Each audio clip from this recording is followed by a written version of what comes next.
Siguiendo con el texto, ya que entramos como a la memoria en cuanto a la creación artística, estaba hablando como de esta búsqueda de originalidad que puede ser como o sea, puede sonar bien y no al mismo tiempo, porque como que este concepto de originalidad, o bueno, el que yo tengo presente, no es un concepto tan original que se salga como de todo lo ya antes hecho y creado. O sea, como que hasta la misma, la misma como declaración de eso como que suena muy irreal, pero me llama mucho la atención como esta idea de la originalidad en torno a la memoria. Y pues bueno, estas ideas que yo tengo como que no sé qué tan ciertas estén, pero en mi cabeza por el momento están así y clavándola como en el entorno de Oaxaca en cuanto al mundo del arte, que realmente ocupo leer más, pero a esto llegué con las herramientas que tengo.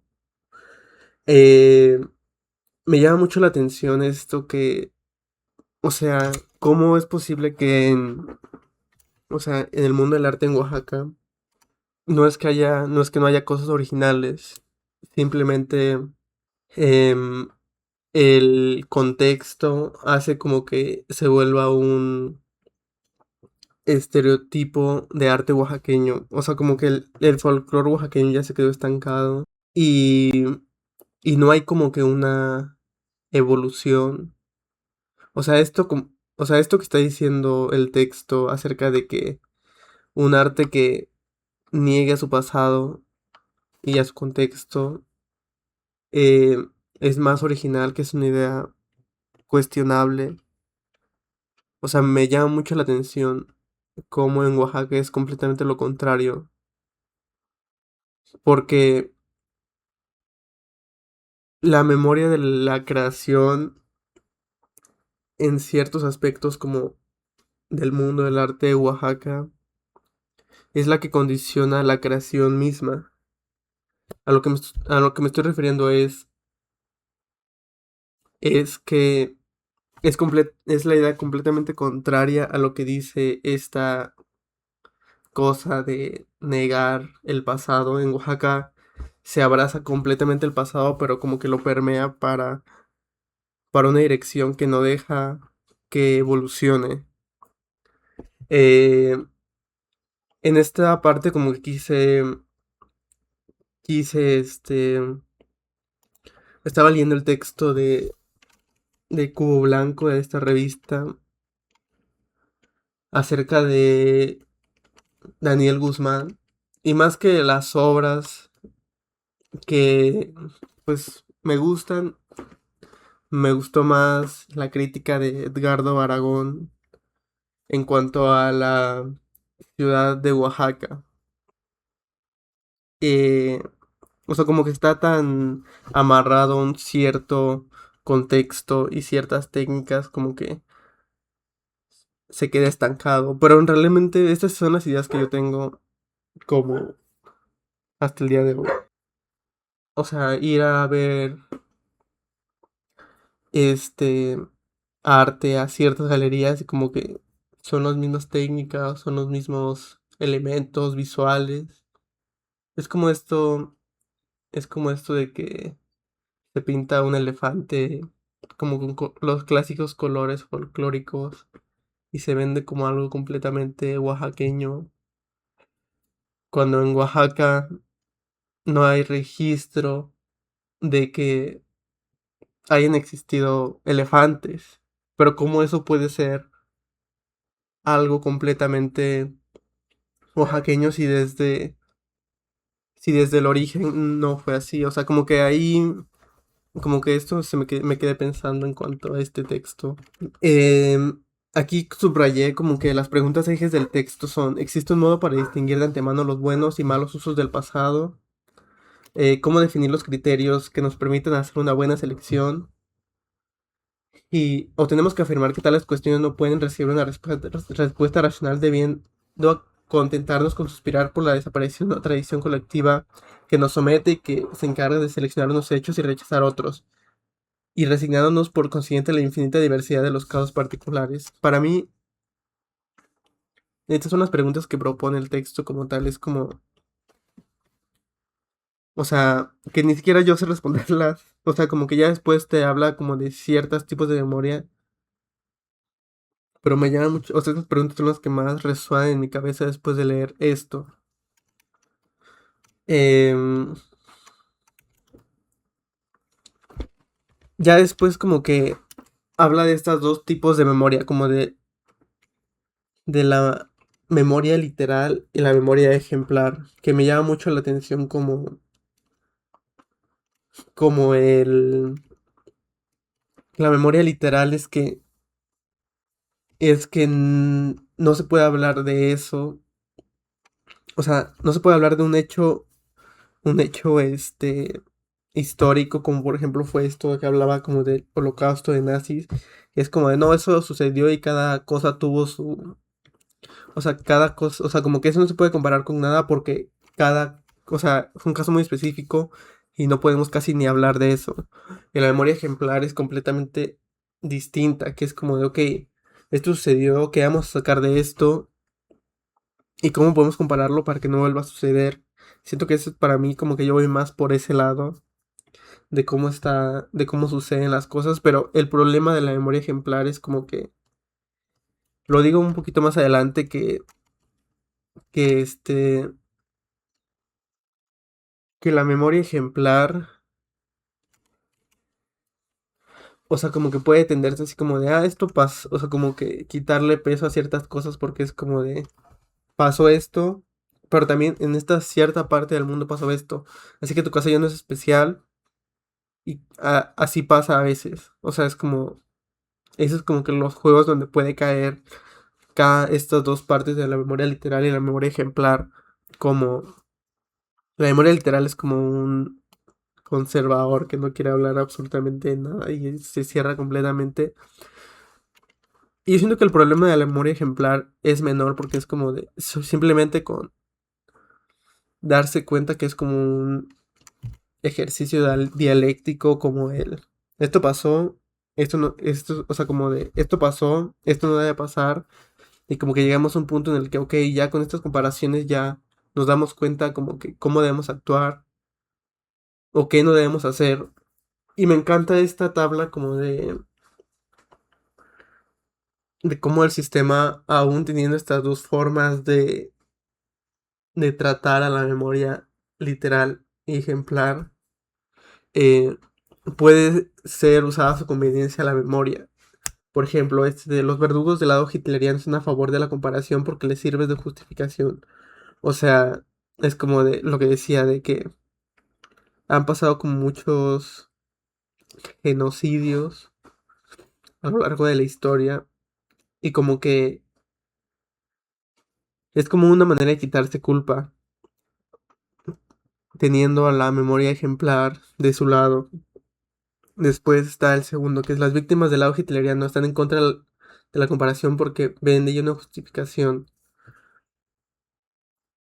Esto me llama la atención porque es como de, o sea, es como de esto sucedió en un contexto específico, no, no puedes compararlo con nada más, porque esto solo pasa una vez en la vida y no volverá a pasar o algo así.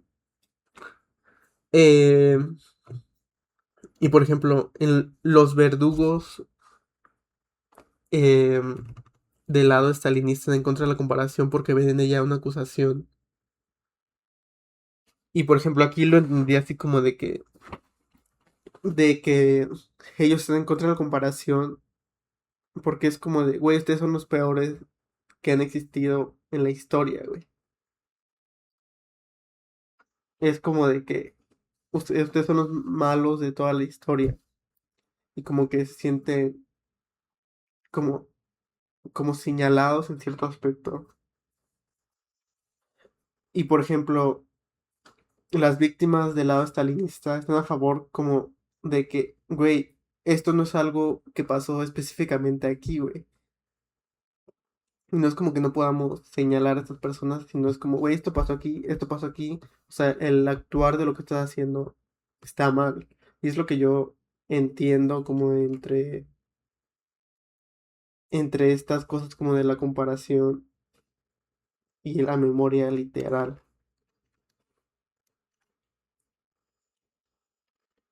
Y pues nada, como que anoté como que Corea del Norte sería un caso 3 porque dice los verdugos del lado stalinista están en contra de la comparación porque ven en ella una acusación. Y es como de, ok, güey, yo estoy, o sea, esas personas están como que con un única fuente de información y al momento de ellos como, o sea, como que ellos viven en una realidad completamente distinta que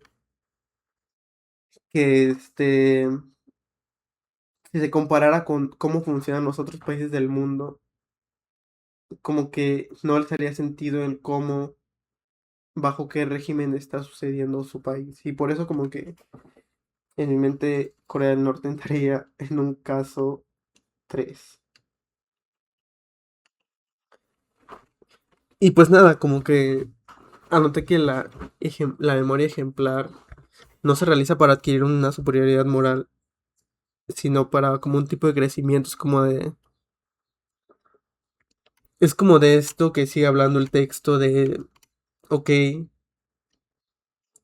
ok, o sea, como que el ser una víctima te da un poder moral y no es como de, ok, güey, yo sufrí más, merezco todo. O sea, no es como que le quitemos valor a todo lo que está sucediendo, pero como que este síndrome de superioridad moral no es como que a lo que apunta la memoria ejemplar, sino como que a una mejora colectiva. Eh, y lo que estaba hablando, como de que la memoria ejemplar generaliza, pero no es como sí, esto pasó, pero también le pasó a ellos y también le pasó a ellos, así que tú eres menos importante. O sea, como que ese es el único peligro como de la memoria ejemplar. Pero es básicamente, o sea, yo lo puse, la memoria generaliza, pero hasta cierto punto para no entrar en un nihilismo de que así pasa y como que, quitar como peso a lo que aconteció. Anoté esto también que dice reconocer al otro para impedir que vuelva a ocurrir, que eso es como que un poco para mí cómo funciona la memoria ejemplar. Bueno, aquí en esta parte del texto, que creo que es el capítulo,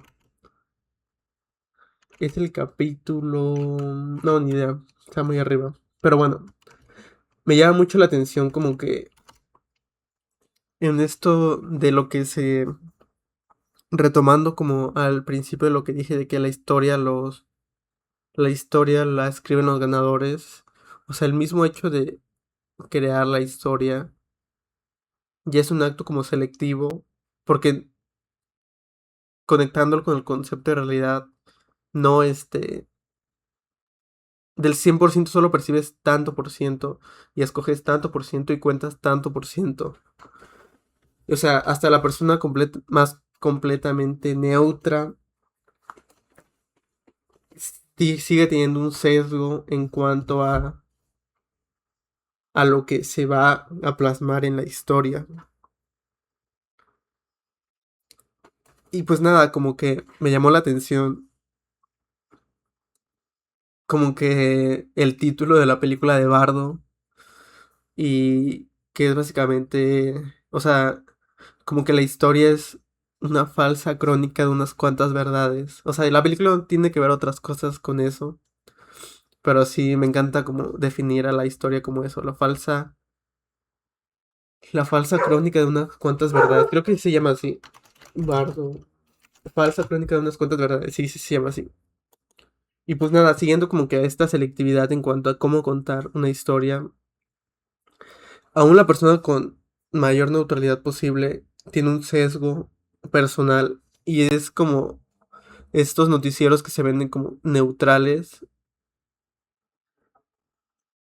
pero, o sea, en el simple hecho de seleccionar qué noticias salen al aire o qué noticias no salen al aire, ya estás como que tirando para un lado de manera consciente o inconsciente, que probablemente es manera consciente, porque no es como, seleccioné esto sin querer,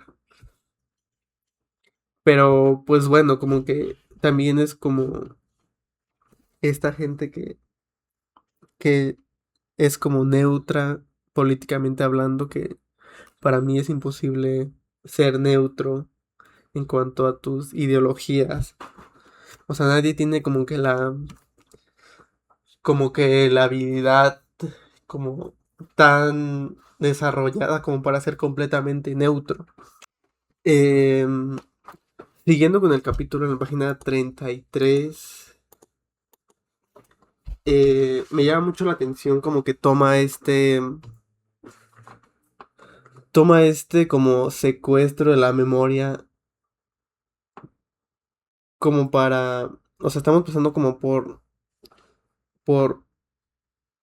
tiempos donde se intenta homogenizar como que ciertas formas de expresión humana, como por ejemplo en la ropa, siguiendo con la ropa, esto como que usar cosas no tan maximalistas y como que mantener ciertos colores, como que hacen que la expresión humana se vea reducida hasta ciertas cosas. Y como que anoté que la memoria se vuelve una especie de refugio, una herramienta para reconstruir pertenencias que ya no emergen de manera espontánea en la vida social. O sea, como que me llama mucho la atención como estas nuevas formas como de uniformarnos y cómo la memoria puede ser una herramienta para pues para resistir básicamente. Por ejemplo, yo tengo un proyecto que tampoco lo he hecho, siento que tengo muchos proyectos que no he sacado pues porque no tengo ni idea. Pues básicamente fue un proyecto como que muy pop en cuanto a rescatar como que gráficos de, de los camiones y como que ponerlos otra vez como que en el ojo, porque cada vez intento homogeneizar estos espacios que, por ejemplo, el transporte público, como que se data mucho la expresión como de las frases, los elementos visuales, y siento que la memoria es como una herramienta para resistir a esos cambios. O sea, voy a ver si lo encuentro en este momento. Lo subí a Behance porque solo quería ver cómo se veía.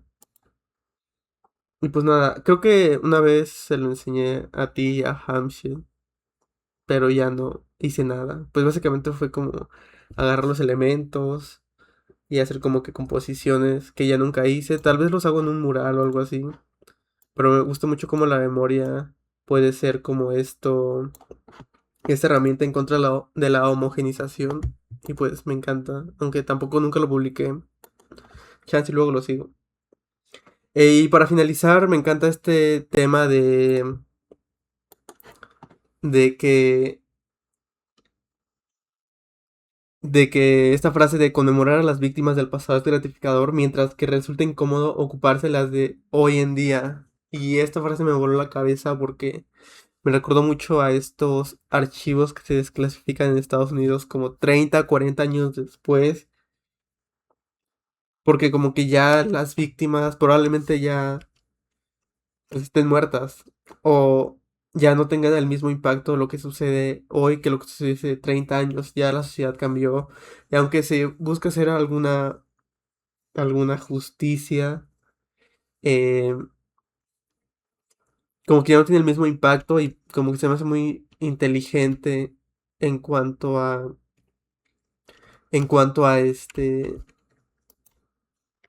o sea, se me hace muy inteligente en cuanto al sistema, es como de así lo saco porque ahorita ya no hay nadie a quien afecte sí directamente, pero ya no como, ya no se daría como que la misma empatía que se darían hasta cierto punto. Y como por ejemplo, esto de que el sistema busca conmemorar esto todo el tiempo antes, como de, ok, nosotros estamos conmemorando ciertas cosas para no ocuparnos de lo que está sucediendo ahora. Es como de que, ok, yo sí te estoy poniendo atención y estoy conmemorando esto, pero no quiero decir a quién le sirve o a quién no le sirve. Simplemente es como, en vez de estar conmemorando cada rato los daños causados hace 30 años, que no es que tengan menos importancia, es como de, sería una mejor manera como hacerte cargo de lo que está sucediendo ahora.